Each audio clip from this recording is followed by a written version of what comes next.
Muy buenas tardes tengan todos ustedes. Mi nombre es Sergio García y les doy la más cordial de las bienvenidas a este su podcast, Acuarios y Más.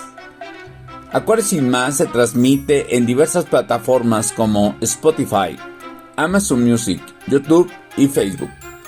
No olvides registrarte para que puedas estar enterado del estreno de nuevos capítulos, que lo tenemos generalmente de 1 a 2 veces por semana. Y si es tu primera vez que nos escuchas, puedes encontrar en esta plataforma todos los capítulos anteriores que puedan ser de tu interés. La participación está abierta, por lo cual nos puedes hacer llegar algún comentario, alguna sugerencia a través de la misma plataforma o escribirnos a acuariosymas@aquarioatlantida.com. Allí estaremos recibiendo mensajes, comentarios, etc.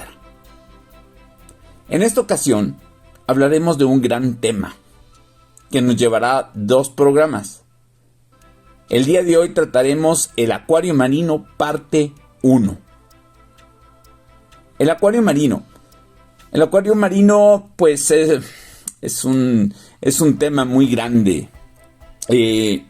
Tenemos por allí de 30 años aproximadamente en los que se empezó a hacer un poco más popular. Hablando de historia, pues en los primeros acuarios marinos se quisieron tener ambientes marinos dentro de contenedores metálicos, usando lámina galvanizada para poderlos contener, porque, bueno, pues la capacidad corrosiva de la sal no permitía tenerlos en metal, como el fierro, el acero, porque pues se oxidaba inmediatamente. Intentaron hacerlo con lámina galvanizada, sin embargo, pues el galvanizado produce también oxidación por zinc. Y bueno, varios intentos se hicieron de mantenerlo, muchos fueron infructuosos hasta que pudieron hacer contenedores de vidrio. Hasta que el silicón pudo de alguna otra manera garantizar que las uniones de vidrio pudieran tener la fuerza necesaria como para contener bastante cantidad de agua para poder tener un ambiente. Y bueno, de allí se han descubierto pues acrílicos, plásticos, etcétera, que han podido generar o han podido tener la capacidad de tener agua sin mayor problema. Agua salada sin mayor problema. Nosotros en Acuario Atlántida empezamos en 1994. Yo personalmente empecé a hacer mis primeros intentos en 1992. En 1992 empecé por allí compré una pecera. Ya tenía yo un acuario tropical desde pues la edad de 8 años. Y en 1992 empecé con los ambientes marinos. Me compré un acuario, compré un sustrato, compré un filtro de cascada, compré un desproteinador, un test, sí, un test de reacción química, y para ver amonía, nitrito, nitrato, pH. Y entonces ese fue el inicio de lo que después sería mi gran pasión en cuestión de los acuarios marinos. Sin más ni más empecé, compré por ahí un libro, todavía lo tengo, y sobre ese libro empecé a leer las características básicas, ¿sí? En esta ciudad, aquí en Saltillo, Coahuila, no había quien tuviera, y pues no había quien pudiera asesorar. El asesoramiento, el primer tiempo, el primer año lo recibí de una tienda en Estados Unidos que yo iba y le compraba y allá buscaba información. Aunque en Monterrey, en la ciudad de Monterrey, había ya algunas empresas que empezaban a manejar. Creo que había una empresa por ahí que se llama Manglar. Y bueno, más trataban como si la situación fuera para ciertos niveles o para ciertas personas que quisieran hacer un acuario. Entonces no había una información muy libre con respecto a lo que necesitabas para hacerlo. Iniciando lo que se hablaba en aquel entonces era poner un filtro de plataforma o de placa, ponerle sustrato arriba que era coral, sí, y bueno, pues las cabezas de poder en los lados, utilizar sal. En aquel entonces era Instant Ocean, la más popular. Y pues y con eso empezabas, ¿no? Y empezabas con una bacteria H-Cycle. Y bueno, pues así comenzabas. Así lo manejaban mucho. Así lo que manejaban en Monterrey. Yo empecé con algunas, con la bacteria H-Cycle, pero no empecé con filtración de placa. Empecé con una filtración biológica que hacía por ahí la empresa Whisper, y que traía una filtración biológica tipo goteo en un filtro de cascada. Así empezamos. Eso fue en 1992.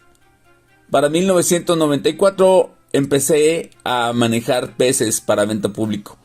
Y entonces empecé a tener ya una experiencia, empecé a buscar mucha información.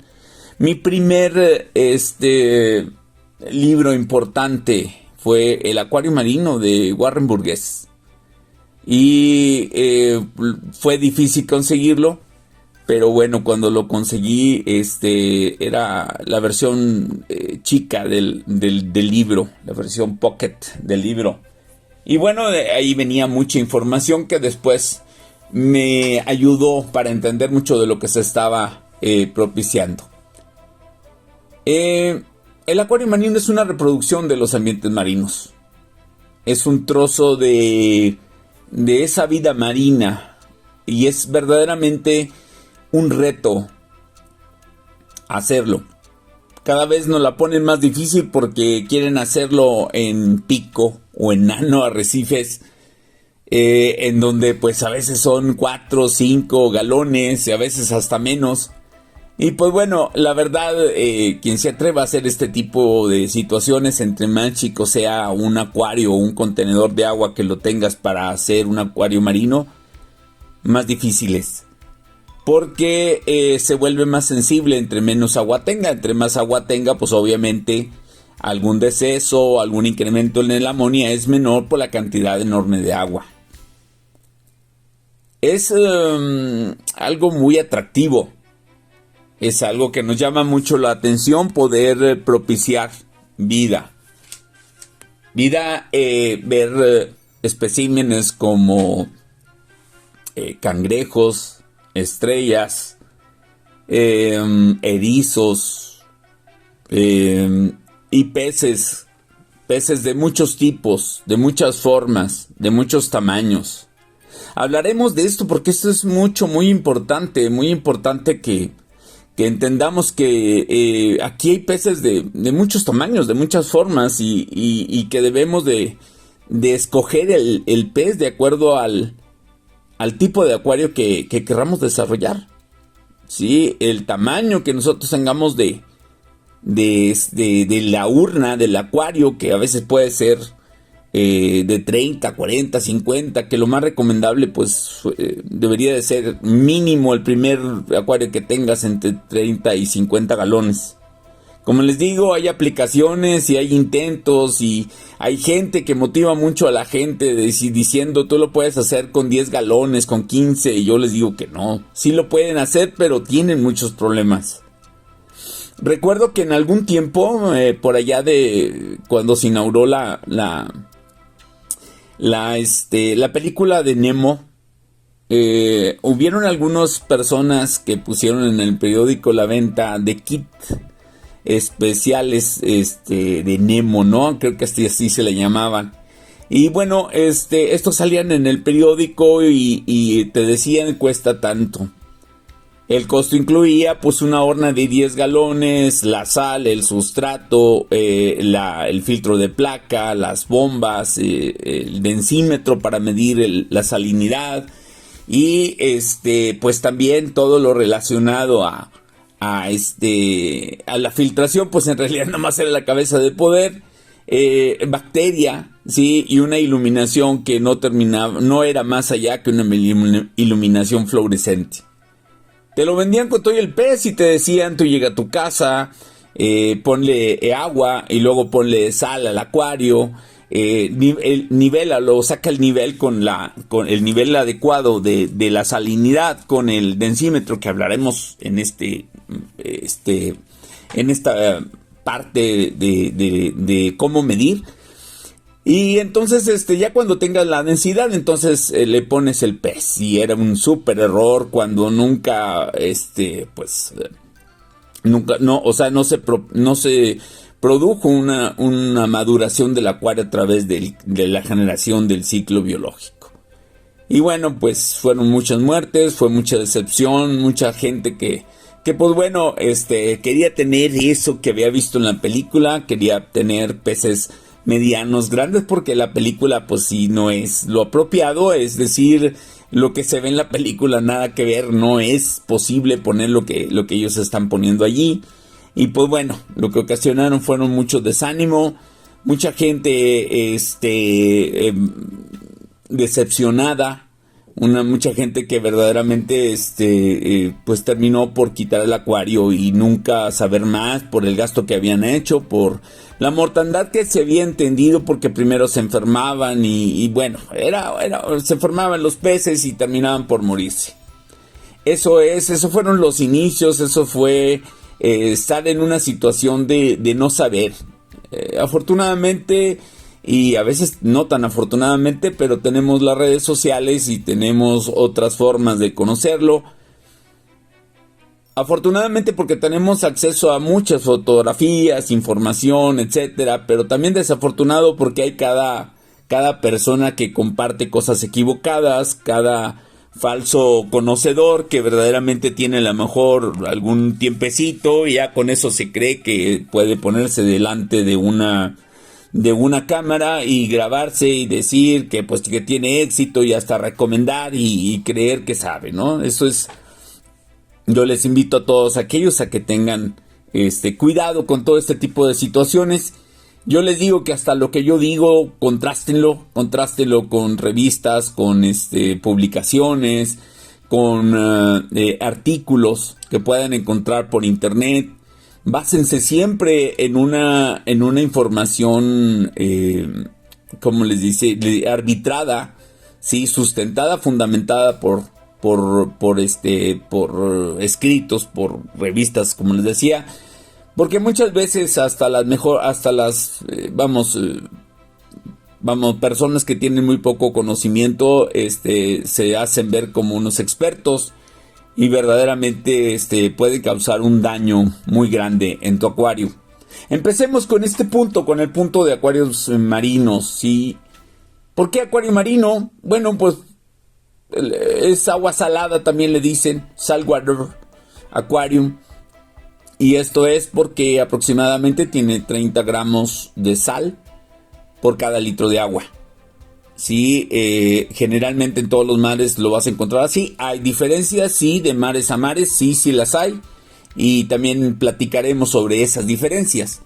Sí, ¿por qué no se puede poner peces de agua salada peces de agua dulce en agua salada? No, pues no se pueden poner porque definitivamente la cantidad de sal es demasiada y provocaría la muerte. Por ahí me pueden decir, ¿verdad?, que existe el SCAT, que es de agua salobre, que ni siquiera es de agua salada, que existe también los molis que se pueden poner, pero no es lo apropiado.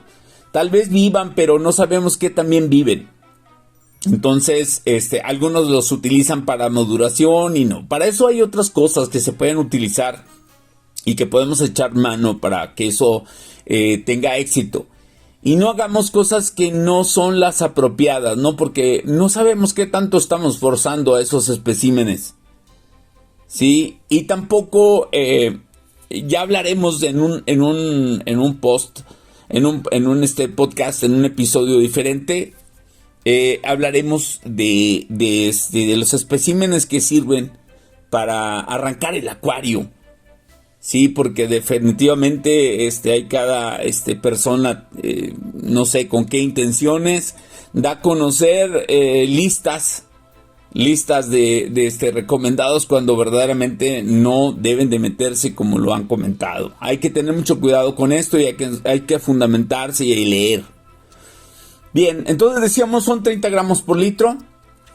Hay muchos elementos que están combinados en estas sales: magnesio, calcio, la cuestión de los carbonatos. Estamos hablando también de la existencia de ciertos metales pesados, sí, en bajas proporciones. Es una riqueza enorme en la cuestión de los sales que componen estos 30 gramos. ¿Cómo lo medimos? ¿Cómo medimos esto? Bueno, existen 2 o 3 formas, pero principalmente les voy a hablar de 2. Una es el densímetro. Generalmente nos ven, es una cajita de acrílico que trae una aguja y que mide entre 1.015 y 1.030, generalmente marcan por allí. Y que bueno, pues nos dicen la salinidad debe de estar entre 1.22 a 1.25. Generalmente nunca te dicen que 1.25, te dicen que 1.22, pero no te dicen el máximo ni el mínimo. Pudiéramos poner hasta 1.019 sin problema, 1.020 sin problema. Y podemos generar un 1.23 hasta 1.25. Ya cuando sube de 1.25 podemos estar arriesgando a los especímenes.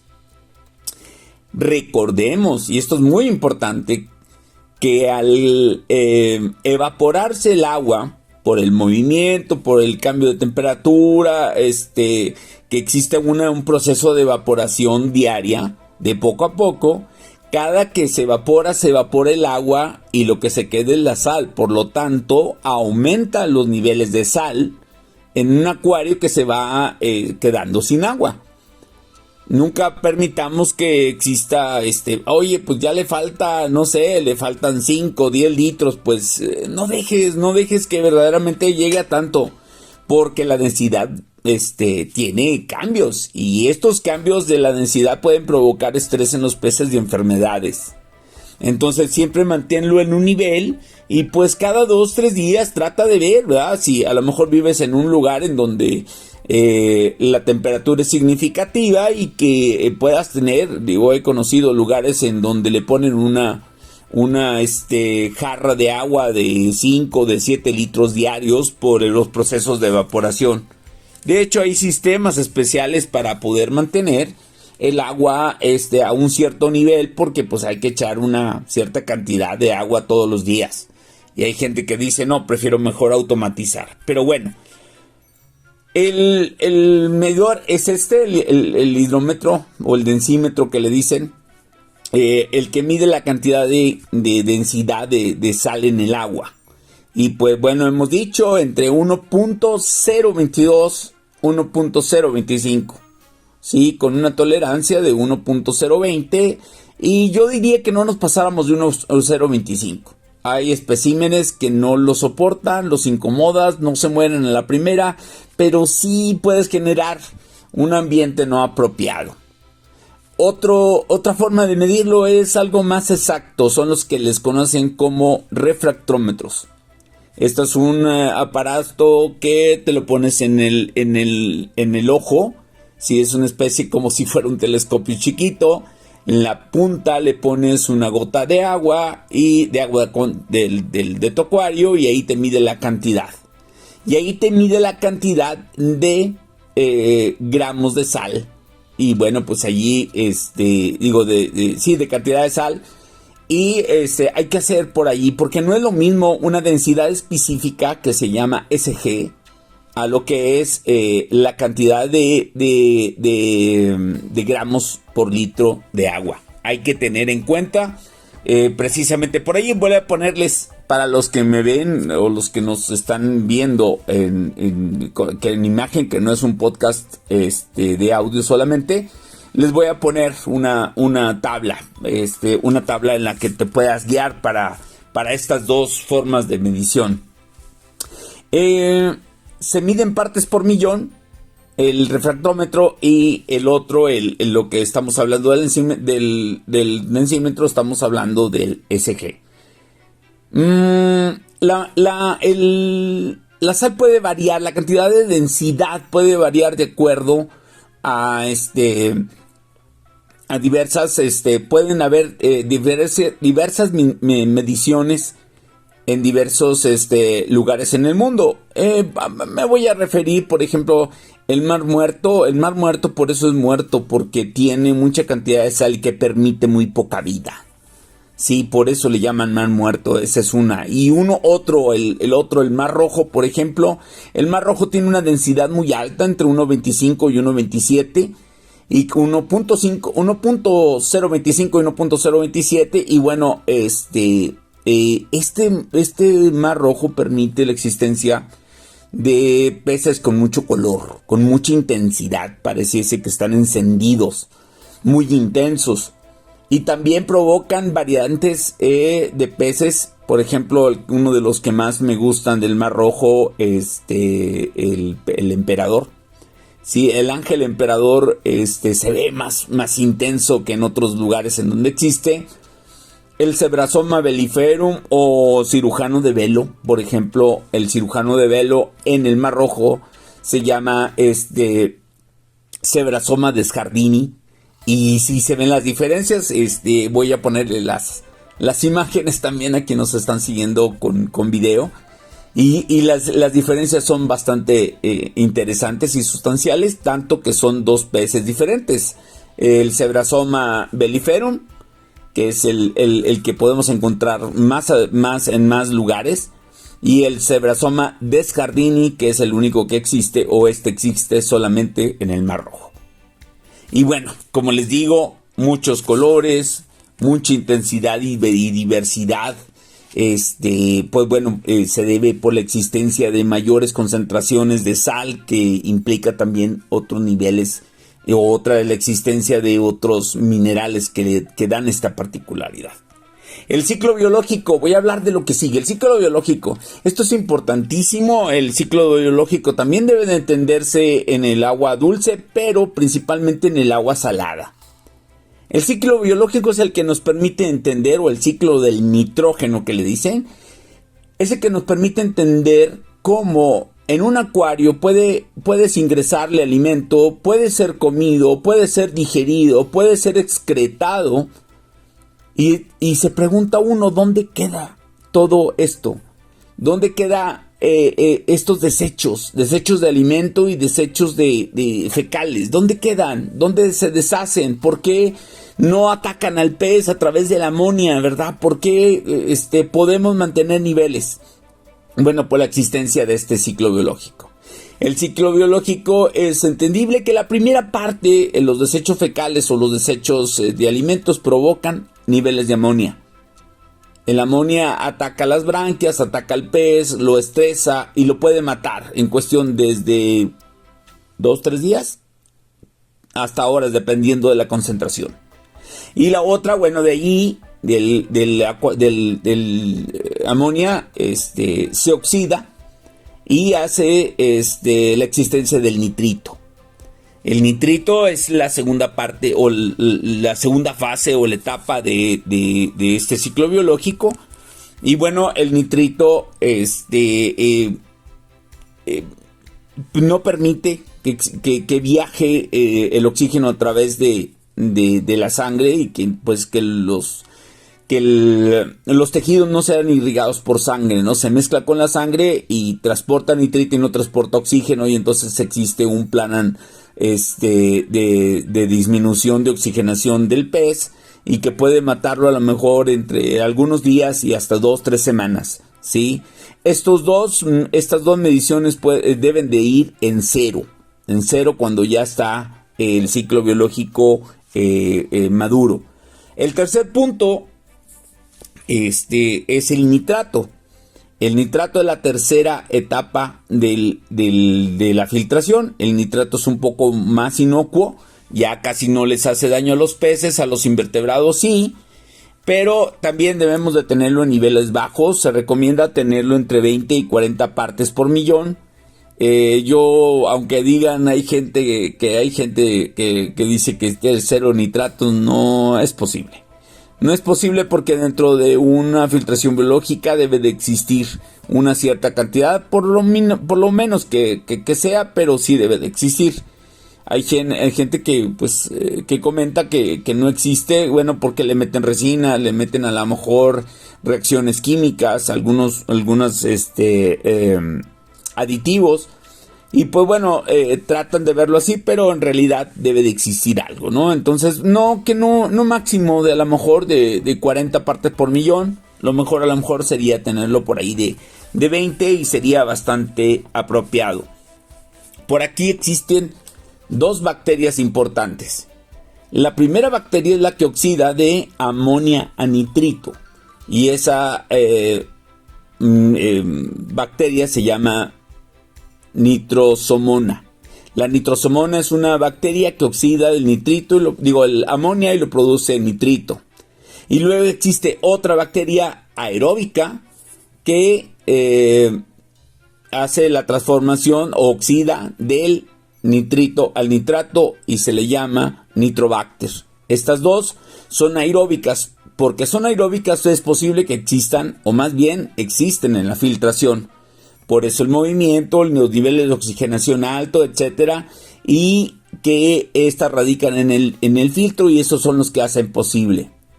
El tercero, que es el nitrato, no puede ser de alguna otra manera convertido en una filtración aeróbica, no puede ser convertido en nitrógeno libre. Para eso necesita unas pseudomonas, que es otra bacteria, pero las pseudomonas no existen en medios aeróbicos. Existen filtros especiales para que existan estas pseudomonas, que son filtros apartados, donde se realiza filtración con baja existencia de oxígeno, y que es posible que existan estas pseudomonas, y entonces estas pseudomonas conviertan el nitrato en nitrógeno libre, y entonces existe un proceso de disminución. También existen otros procesos naturales que se encuentran en las partes profundas del sustrato, ¿sí? Y que bueno, pues ahí también se pueda estar dando. No me quiero meter mucho en el tema porque nos llevaría más. Vamos a hacer un programa sobre el ciclo biológico. Sin embargo, para aquellos que puedan entrar a YouTube, estamos como @Acuario Marino Atlántida. Ahí pueden encontrar, sí, una descripción gráfica sobre el ciclo biológico. Sí, a los que nos ven, pues por allí les voy a poner el link, sí, para que puedan tener acceso y puedan enterarse más del ciclo biológico de una manera esquemática, de una manera que se pueda entender mejor. Es importantísimo que lo entiendan. Sí, es la base de la existencia de la vida, del soporte de vida dentro de un acuario. Por eso el primer elemento de los que hablaremos, o el primer componente importante que hablaremos, es el que le llaman sistema de soporte de vida.